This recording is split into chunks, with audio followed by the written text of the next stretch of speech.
It is not lost on me that despite the... Why do I insist in calling it genocide? National community has failed.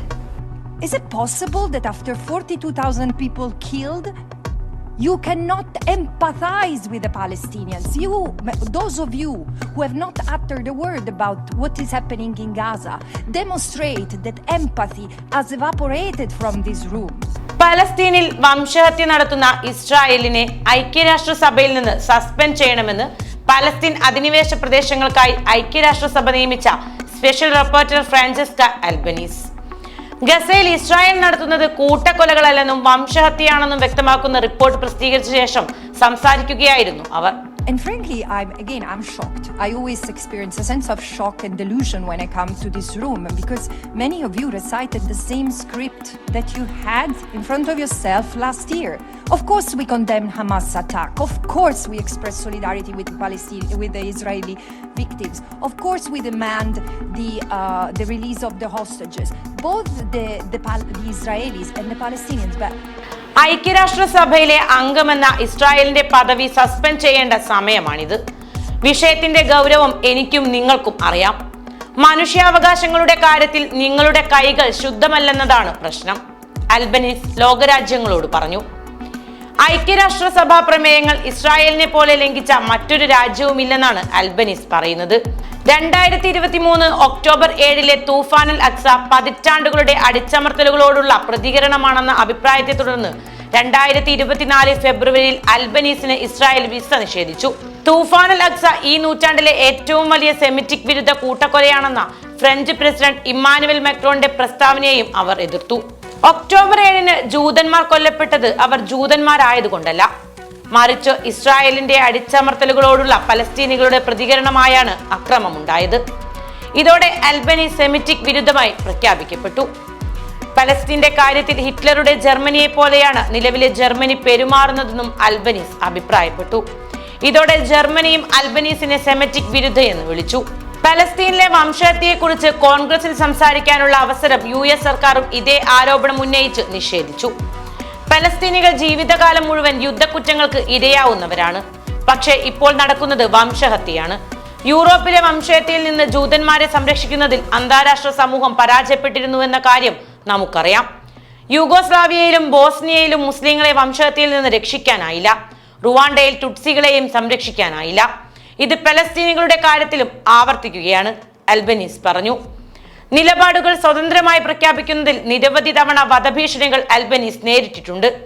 ഇറ്റലിക്കാരിയായ Albanese Palestine അധിനിവേശ പ്രദേശങ്ങൾക്കായി ഐക്യരാഷ്ട്രസഭ നിയമിച്ച special റപ്പോർട്ടർ പദവിയിൽ എത്തുന്ന ആദ്യ വനിതയാണ്. 1993 ഐക്യരാഷ്ട്രസഭയുടെ മനുഷ്യാവകാശ സമിതി രൂപീകരിച്ച സ്വതന്ത്ര വിദഗ്ധ പദവിയാണത്. ചില രാജ്യങ്ങളുടെ മനുഷ്യാവകാശ പ്രശ്നങ്ങൾ പഠിച്ച് റിപ്പോർട്ട് ചെയ്യണം. Global network on the question of Palestine എന്ന സംഘടനയുടെ സ്ഥാപക അംഗം കൂടിയാണ്. അഭിഭാഷകയും അക്കാദമിക്കുമായ അൽബനീസ് പലസ്തീൻ വിഷയത്തിൽ പുസ്തകവും എഴുതിയിട്ടുണ്ട്.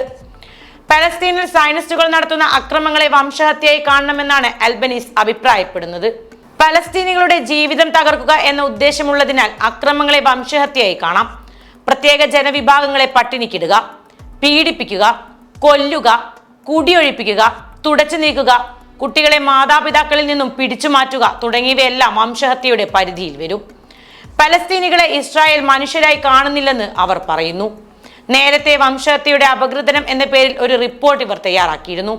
ഈ റിപ്പോർട്ട് ഇസ്രായേൽ തള്ളി. ഏത് വംശഹത്യയിലും അത് നടത്തുന്നവരുടെ ഉദ്ദേശം തെളിയിക്കാൻ പ്രയാസമാണെന്ന് അൽബനീസ് പറയുന്നു. പക്ഷേ UN മനുഷ്യാവകാശ സമിതിയോട് ഞാൻ പറഞ്ഞു, പലസ്തീനിൽ ഇസ്രായേലിന്റെ ഉദ്ദേശം വളരെ വ്യക്തമാണ്. എല്ലാ ദിവസവും നമുക്ക് തെളിവുകൾ കാണാൻ കഴിയുന്നു. ഇനിയും എന്താണ് നിങ്ങൾ അന്വേഷിക്കുന്നത്? ഇസ്രായേലിന്റെ വംശഹത്യക്കെതിരെ നിലപാടെടുത്തതിന് സെമിറ്റിക് വിരുദ്ധ എന്നാണ് ഇസ്രായേൽ അനുകൂലികളായ രാജ്യങ്ങൾ അൽബനീസിനെ വിളിക്കുന്നത്. അതിനെക്കുറിച്ച് അൽബനീസ് പറയുന്നത് ഇങ്ങനെ: ഞാൻ സെമിറ്റിക് വിരുദ്ധയാണെന്ന ആരോപണം വളരെ വേദനാജനകമാണ്, വളരെ വേദനാജനകമാണ്. അത് വെറുപ്പുളവാക്കുന്ന ഒന്നാണ്. പണ്ടും അത് അങ്ങനെ തന്നെയായിരുന്നു, ഇനിയും അങ്ങനെ തന്നെ ആയിരിക്കും. ഇസ്ലാമോഫോബിയ പോലെയോ മറ്റേതെങ്കിലും വംശീയത പോലെയോ അത് വെറുപ്പുളവാക്കുന്ന ഒന്ന് തന്നെയാണ്.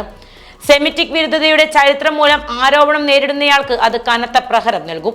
അതിനാൽ ആരോപണങ്ങളെ നേരിടാൻ ഞാൻ തൊലിക്കട്ടി കൂട്ടേണ്ടി വരുന്നു. ഇസ്രായേലിന്റെ പ്രവർത്തികൾ സൂക്ഷ്മമായി നിരീക്ഷിക്കാൻ ധൈര്യപ്പെടുന്ന ആർക്കും സെമിറ്റിക് വിരുദ്ധ പട്ടം കിട്ടാറുണ്ട്. എൻ്റെ ജോലിയിൽ നിന്ന് എന്നെ മാറ്റാനുള്ള ശ്രമമാണ് ഇതെന്ന് എനിക്കറിയാം. അതിനാൽ സെമിറ്റിക് വിരുദ്ധയാണെന്ന ആരോപണം ഞാൻ അവഗണിക്കുകയാണ്. സ്വന്തം താല്പര്യം സംരക്ഷിക്കുന്നതുവരെ മാത്രമേ അമേരിക്ക UN-നെ പിന്തുണയ്ക്കൂവെന്നും അൽബനീസ് ഓർമ്മിപ്പിക്കുന്നു. അന്താരാഷ്ട്ര നിയമത്തിന്റെ കാര്യത്തിലും അതുതന്നെയാണ് അമേരിക്ക ചെയ്യാറ്. ഇസ്രായേലിന്റെ കാര്യം വരുമ്പോൾ അമേരിക്ക ചെയ്യുന്നത് നോക്കൂ, അവർ പറയുന്നു. ഇസ്രായേൽ പലസ്തീനിൽ ഏറ്റവും ചുരുങ്ങിയത് 3 തരത്തിൽ വംശഹത്യ നടത്തിയെന്ന് അൽബനീസ് ചൂണ്ടിക്കാട്ടുന്നു. ഒരു പ്രത്യേക വിഭാഗത്തെ അവർ കൊല്ലുന്നു, പലസ്തീനികളുടെ മനസ്സിനെയും ശരീരത്തെയും ആക്രമിക്കുന്നു, പലസ്തീനികൾക്ക് ജീവിക്കാൻ കഴിയാത്ത സാഹചര്യം അവർ ഉണ്ടാക്കി. ഇതിനെല്ലാം തെളിവുകളായി കൂട്ടക്കുഴിമാടങ്ങൾ നിങ്ങൾക്ക് കാണാം. സൈനികർ സാധാരണക്കാരെ വെടിവെച്ച് കൊല്ലുന്നത് കാണാം. വീടുകളും പള്ളികളും ക്രിസ്ത്യൻ ദേവാലയങ്ങളും തകർക്കുന്നത് കാണാം. പലസ്തീനികളോടുള്ള ശത്രുതയാണ് ഇതിനെല്ലാം കാരണം. ഇസ്രായേൽ രൂപീകരിക്കുന്നതിന് മുമ്പേ തുടങ്ങിയ വെറുപ്പാണിത്. പലസ്തീനികളെ ഭീഷണിയായാണ് അവർ കാണുന്നത്. ഗസ മുനമ്പും വെസ്റ്റ് ബാങ്കും ഈസ്റ്റ് ജെറുസലേമും കൂടി പിടിച്ചെടുത്ത് ഒരു വിശാല ഇസ്രായേലാണ് അവർ ലക്ഷ്യമിടുന്നത്. പലസ്തീനികൾ ഈ പദ്ധതിക്ക് തടസ്സമാണ്. അതാണ് അവർ പലസ്തീനികളെ വംശഹത്യ ചെയ്യുന്നത്, അൽബനീസ് വിശദീകരിച്ചു. ഇസ്രായേൽ എന്ന രാജ്യം രൂപീകരിച്ചത് മുതൽ അന്താരാഷ്ട്ര നിയമങ്ങൾ തുടർച്ചയായി ലംഘിക്കുകയാണെന്ന് അൽബനീസ് ചൂണ്ടിക്കാട്ടുന്നു. ഇസ്രായേലിന്റെ സുരക്ഷയെന്നാൽ കൂടുതൽ കുടിയേറ്റ സെറ്റിൽമെന്റുകൾ ഉണ്ടാക്കുക എന്നതാണ്. അതിനാലൊക്കെ പലസ്തീനിൽ യുദ്ധം നടക്കുന്നുവെന്ന് പറയരുതെന്ന് അൽബനീസ് നിർദ്ദേശിക്കുന്നു. ഇസ്രായേലിന്റെ ഉദ്ദേശം എന്തായാലും അവർ വംശഹത്യയാണ് നടത്തുന്നത്. സ്പെഷ്യൽ റിപ്പോർട്ടർ പദവിയിലേക്ക് വരുന്നതിന് മുമ്പ് തന്നെ അവർ ഇസ്രായേലിനെയും അമേരിക്കയെയും രൂക്ഷമായി വിമർശിച്ചിരുന്നു. 2014 ഗസയിൽ നടത്തിയ അധിനിവേശത്തിന് അമേരിക്ക പിന്തുണ നൽകിയതിനെയും അവർ കടുത്ത ഭാഷയിൽ വിമർശിച്ചു. വെസ്റ്റ് ബാങ്ക് ഒരു തുറന്ന ജയിലാണെന്നാണ് അവർ പറയുന്നത്. 1967 ശേഷം 8 ലക്ഷത്തിലധികം പലസ്തീനികളെയാണ് ഇസ്രായേൽ ജയിലിൽ അടച്ചിട്ടുള്ളത്.